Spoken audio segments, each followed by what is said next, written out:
I want to make a beginner-friendly lesson. I haven't done that in a while, and that's why I started, really, just trying to help everybody, basically. And this video is just about applying the basic chords to make your own songs, okay? So we all know E minor, we all know G major, we all know A minor, and we all know C. And some of us might even know D. And those are the basic chords. I have a capo on. I'll take it off for this lesson. I was just practicing with the capo, you know. But then we got the E, open E. See how different that sounds? Yeah, the capo is awesome, by the way. I'll implement that, especially if you're an open chord player type. All right, so open E, second with your middle finger on the A, and second with your ring finger on the D, excuse me, and just let the rest ring out, right? So you got, and that's E minor. And to make it major, don't get too caught up on this too, because, well, no, not everyone wants to be an artist. Some people just want to learn the basic things, so I'm not going to overcomplicate it. So I'll just keep it cut and dry, easy. This is minor, and this is major, technically. Not always, though, but we're not going to get into that. And the way you make it major is just, you put your pointer finger on the G string. So now it's, see, sad, still sad, but with some elements of happy, okay? So, you got that. Now, my favorite is G. A lot of people learn it like this. I disagree with that. I saw Jeff Tweedy, I don't know if you've heard of him, and he plays it like this, and many other people do. He didn't invent it, but, you know, that's just who I saw do it first. And I noticed, I'm like, that's very good, because it gives you this finger free. So I'm gonna teach you this way of doing it, not this way, okay? And all that is your ring finger on the E and your middle finger on the A, okay? And you just let all the strings ring out except the third on the high E string. Use your pinky. And the best way to practice chord transitions is simply enough. Go at a tempo where you can just play it without missing a beat. So if you go on a faster tempo, see, and like, but if you go to slow tempo, you have extra time, you know? So you just want to be able to strum something without missing a beat, as slow as it takes, and then eventually you go.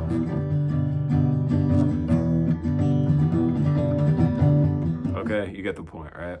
So right there, the root note here, that's what makes the chord. Okay, so that's an E note and that's a G. So if you look at it like, if we want to bluesify it, but you could just do it with chords.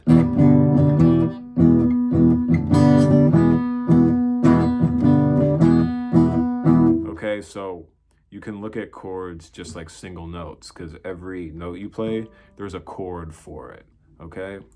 And you'll learn that as you go, but for beginner's sake, just stay with these basic chords I'm about to show you. Now we got A minor, which is a really lovely, very sad chord, which, you know, we all love, right? As guitar players. And that's open E. You wanna, see, I put my thumb here to block it just in case, but you don't need to play like that. You can play it classic with your thumb back here, you know, so you're ready to do bar chords later on, okay? And just make sure you hit that, you do not hit the E string, unless you want to make that sound on purpose. But for a strict A minor chord, you wanna make sure it's just the 5 strings without the lowest string, okay? And that is open A, middle finger on the second fret of the D, ring finger on the second fret of the G, and pointer finger on the first fret of the B, and you let the E ring out, and so you go. And the cool thing about these chords is, especially with G and A minor, is you can take fingers off to add it some flavor, so you can go. And if you're really good, you could hammer on. I'm sure you've heard that before. Or you can go.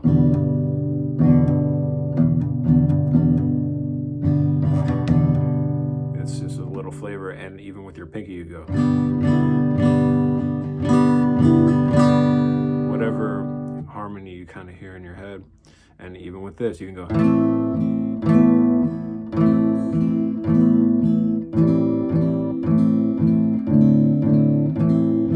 All right, and just fit it to how you want it, okay? Right? You can make that. Right now, I just taught you enough to make a hit song. Really, that's just 3 chords. That's what most hit songs are made by. So when you're learning music, don't think that you have to learn every single little aspect. Just get the basics down and let your imagination take you to places where no one else has ever been. Because only you can create what you can create, right? No one else can. Everyone has their own story to tell. So we got these 3 chords. I'll show you 2 more, C and D. So C is very special because C goes very well with G. So you can go, or you could start on the G. Okay. And C is ring finger on the 3rd of the A, middle finger on the 2nd of the D, excuse me for the hesitation, and open G, right? And your first finger on the 1st fret of the B string, the 2nd string. Okay, and open E. And I've said this in other videos, you might have the urge, and it might come out like this. Not everything's ringing out. And that's because you gotta arch your fingers up like this. So I make sure my palm is right here, and I then play it. And if you're not used to it, which chances are you're not if you're starting out playing or if you haven't played in a while, this finger especially is gonna get sore in the joint, kind of. So just don't force yourself too hard and just play it for a little bit. Don't be afraid to shake it off, and you don't have to overwork your fingers. Just take a break. And if your finger's hurting, you can do what I was showing you on the other chords with taking notes off. You can play a C, a beautiful C chord, but you can also, if your finger's tired but you still want to practice, you could lift it up. And that's just its own unique sound, you know? It's very, very nice, it's a very chill sound, you know? Okay, and once again, you could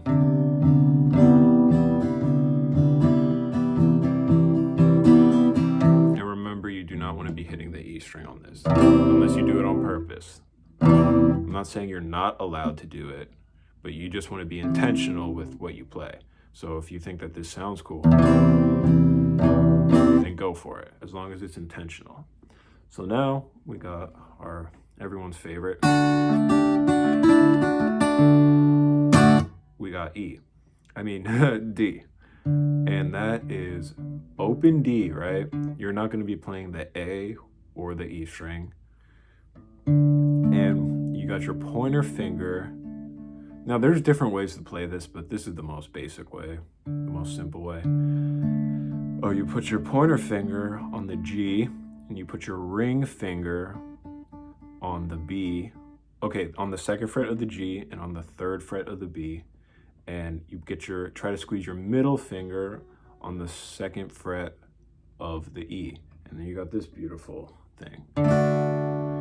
And once again, I want I'm gonna take a pause, and while you're on this chord, I want you to apply what I showed you on these with taking your fingers off, and see what you come up with before I fill your brain with what I would do. You know what I mean? Because everyone plays slightly different.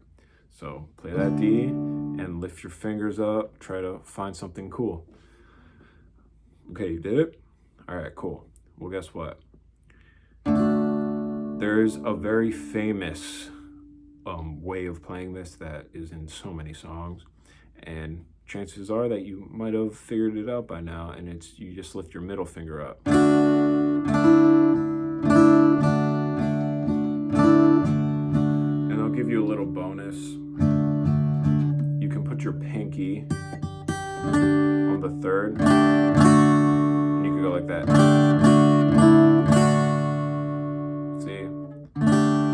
Pinky on the third fret of the E string. Okay? And that's pretty much it.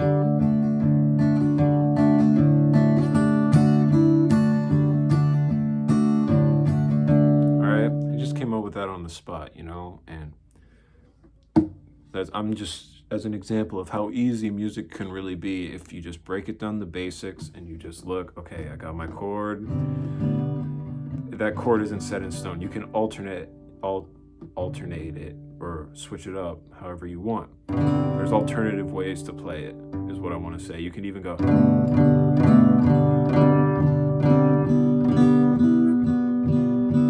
Just find what sounds good, feel her out, play around with it, and see what works for you. But yeah, get these basics down, and have a good day. I'll see you guys later.